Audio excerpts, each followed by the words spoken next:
اپنی بہن کی شادی پہ مڈل فنگر کرنا اور یہ سمجھنا کہ ہم ٹرینڈ کا حصہ بن جائیں گے، تو جناب آپ ٹرینڈ کا حصہ نہیں بن رہے، آپ اپنی تربیت کو ریفلیکٹ کر رہے ہیں۔ اور میں حیران ہوتا ہوں ان بہنوں پر جو کہ اپنے بھائیوں کو یہ کام کرنے دیتی ہیں۔ رسول اللہ صلی اللہ تعالیٰ علیہ وسلم نے ایسے مردوں کے بارے میں آلریڈی فرما دیا، حدیث کا مفہوم ہے 3 لوگوں پر جنت کے دروازے نہیں کھلیں گے، ان میں سے ایک ہوگا دیوس۔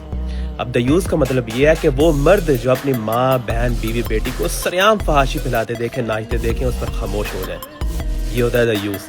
اگر آپ ایگزیکٹلی ترجمہ کرنا چاہتے ہیں جا کر سرچ کر لیجئے گا، میں آپ کو بتاؤں گا تو آپ اپنے کانوں پہ ہاتھ رکھ لیں گے۔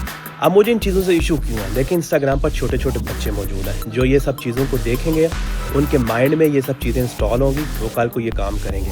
ہم نہیں چاہتے ہماری نسل جو ہے اس طرح کی پیدا ہو، ہم چاہتے ہیں کہ ہماری نسل حضرت محمد مصطفیٰ صلی اللہ تعالیٰ علیہ وسلم کے صحیح راستے پر چلے، اور ہم جو ہے یہ کام سے آپ کو روکتے رہیں گے۔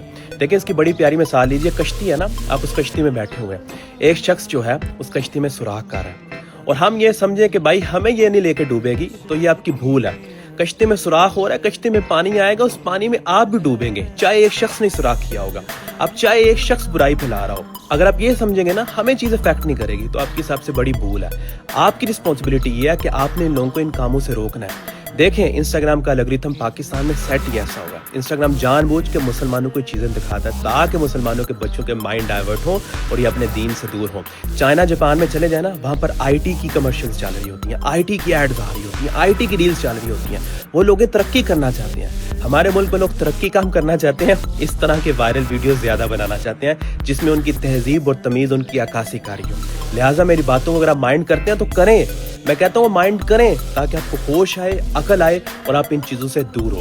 کہ آپ کو اور میرا ایمان حضرت یوسف علیہ السلام سے زیادہ مضبوط ہے۔ حضرت یوسف علیہ السلام اللہ سبحانہ وتعالیٰ سے دعا کر رہے ہیں کہ اللہ سبحانہ وتعالیٰ مجھے قید میں ہی رہنے دے، اگر اس صورت کا، خوبصورتی کا فتنہ مجھے تجھ سے دور کرے گا تو اس سے بہتر ہے میں قید میں ہی رہ جاؤں۔ تو یہ حضرت یوسف علیہ السلام کا ایمان ہے، اور ہمارا اور آپ کا ایمان جو ہے پھر حضرت یوسف علیہ السلام کے برابر بھی نہیں نہ آ سکتا، ہم تو ان کے پاؤں پہ لگنے والی مٹی کے برابر بھی نہیں ہیں۔